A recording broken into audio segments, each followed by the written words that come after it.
Rights to freedom is dead. We're coming to get our check. Black first, brothers and sisters. Welcome to the Afro Elite YouTube channel. I am your host, Afro Elite. Before we get started, please make sure that you guys hit that subscribe button, hit that notification bell so you don't miss out on any future content, and hit that like button. We're on our way to 10K. Thank you all for everything you do. Thank you for liking, commenting, sharing, subscribing, all of what you do. Thank you so very much. Now, this story is tragic. It's unfortunate, and I don't want to make light of it. I don't want to belittle it, especially I don't want to do that with the death of a black man. I don't want to do that. Someone lost their life. It's unfortunate. It's a tragedy.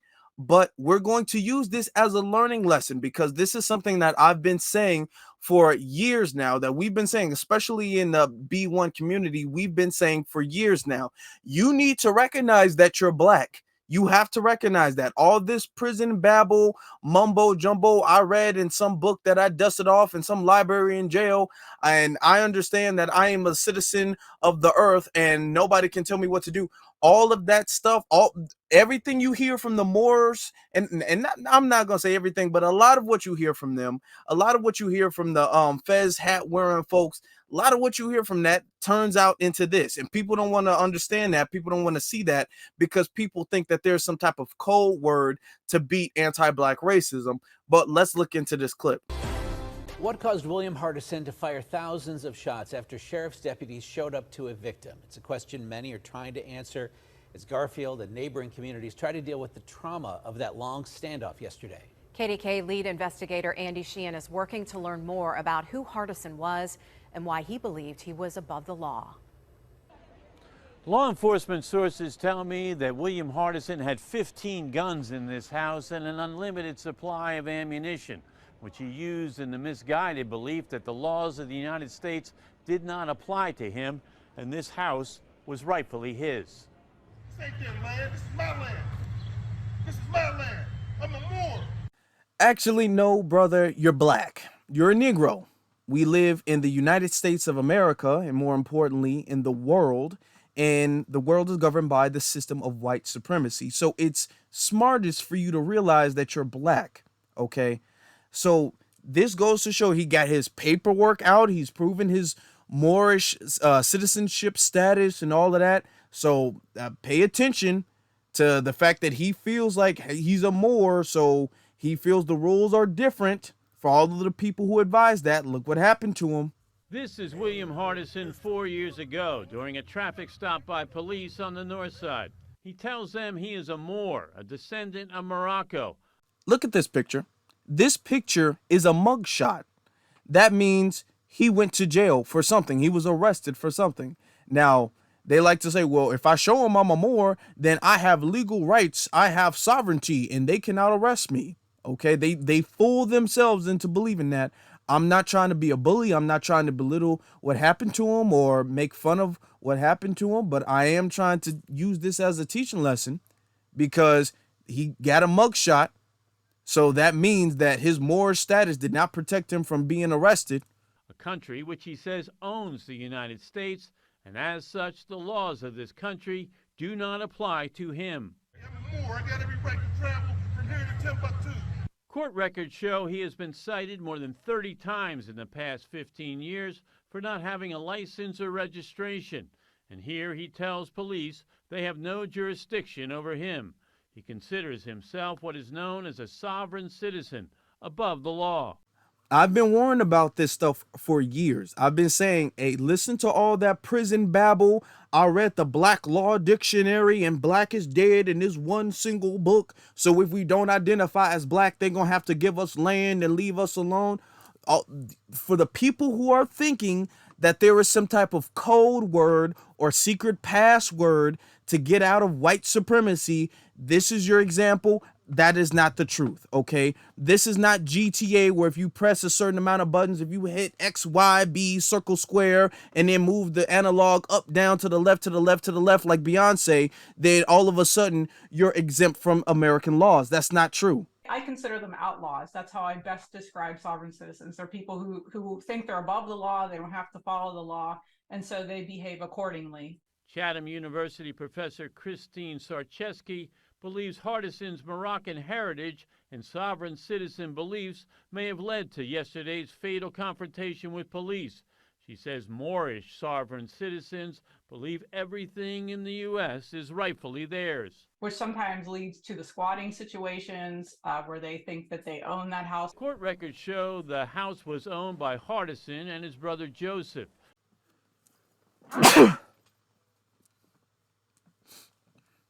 Damn, that house is ugly.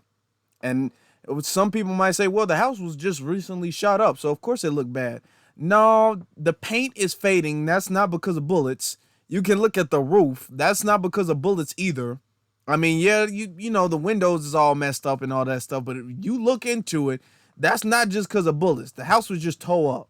But when Joseph died in March of 2021, William quit paying the mortgage, and the house was sold in March to a limited liability corporation called 907 East Street. William filed papers in federal court accusing the new owners of fraud and trespassing, maintaining the house was still his and refusing to leave, despite a judge's order to do so. I expected something like that from him. He was a squatter. And according to law enforcement sources, he had his brother's 15 handguns and a mountain of ammunition on the ready. He said they did his brother wrong, but they're not going to do that to me. I got something for them. He had something for them. They had something for him. He's dead. They're not. Miraculously, no law enforcement officer or citizen would be seriously injured in this melee, though William Hardison would lose his life, all on the mistaken belief that the laws of this country did not apply to him. Reporting in Garfield, Andy Sheehan, KDK News. The Sheriff's Department says this was not the first time that Hardison had been through an eviction process. Yeah, we've learned he was evicted from a home on the north side last fall. Damn. Getting kicked out of everywhere. This is tragic, just tragic. And I don't want to make fun of that, but this goes to show there is no code word. There is no password. There is no, if I identify as this, the police can't touch me. You are black. This is why we say black first, because we understand we are in a system of white supremacy. So we need to promote our blackness first, because that is what we are. We're black. All right. What you think that you can escape blackness and you're safe in this little bubble if you're this type of citizen and you keep your paperwork in your wallet. That's not how it works. You can ask him. That's not how it works. He's been kicked out multiple times, pulled over multiple times, arrested multiple times, and he still didn't get it until the end of his life. And he probably didn't get it as he was getting shot. And I'm not trying to make fun of that. I'm not trying to make light of that, but this is a lesson. This is why we say black first. For all of the people who think that they can determine what black is, we're black over here. They're not black over there. They're black over there. We're not black over here. I don't identify as black, identify as a human. No, you are a Negro. You're a Negro. They're a Negro. They're a Negro. He's a Negro. She's a Negro. They're all black. We are all black. Okay. Because we live in a system of white supremacy. So you can believe what you want to believe. There's a lot of people who like to say, oh, well, in my opinion, what blackness is. I mean, you can keep your opinion and everybody's opinion is valid. And I'm not trying to even talk against the Moorish beliefs or anything, because your beliefs, if you want to believe that, that's fine. Your opinions, if you want to believe that, that's fine. But the thing is that every black person, every BLACK person needs to understand is that we live in a system of global white supremacy. So what you think the rules are and you want them to be, you can want that, but you better recognize those are not the rules of the world. Okay, it's good to recognize the rules of the world, because now you learn how to adapt and now you learn how to adjust and operate within the world accordingly.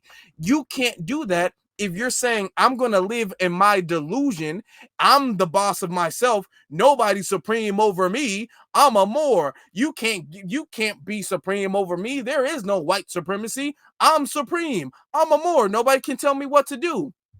You see what happened to him? Like, this is what we're saying. This is what we've been saying. Y'all can live in your little delusional plebiscite worlds where y'all reading some strange book that does not clearly apply to anybody. Y'all can live in that world if you want to, but it's best to recognize you're black on your own terms than have white supremacy give you the Negro wake-up call like they gave him. And like I said, I'm not trying to make fun of it. I'm not trying to make light, but this is a very important learning lesson for the people, because those will be the same people who be all like, we don't need cash reparations. What we need is gold coins and silver dollars. Stop. A lot of that plebiscite babble gets people hurt in the long run. So people need to really stop listening to that stuff, because you see in real life that stuff does not work. Only really black first works. So for all of the people who want to make their own rules based off of what they read in some court paper that clearly does not work, if you do not understand white supremacy, what it is and how it works, everything else you do understand is only going to confuse you. So it's best that every single black person understand that. Family, I want to know what you guys think about this in the comment section below. What do you think about what happened to William? What do you think about what happens like to the Moors? What do you think about the identification of being a sovereign citizen by classifying as a Moorish person? What do you think about that? Let me know that in the comment section below. What do you think about being black first? What do you think about that? I want to know in the comment section below. Also, you should be following me on my various social media pages, which is Afro Elite on Instagram and The Afro Elite on Twitter. We are on our way to 10K. Don't forget to leave a like, hit that subscribe, and hit that notification bell. All of that helps the reach and the growth of the channel. It shows the algorithm and the people that you like this channel, that you want this channel to succeed and grow. We're on our way to 10K. Thank you all very much. I appreciate you. Now, with that being said, my brothers and sisters, be one salute to every single last one of you all, and you all have a good one.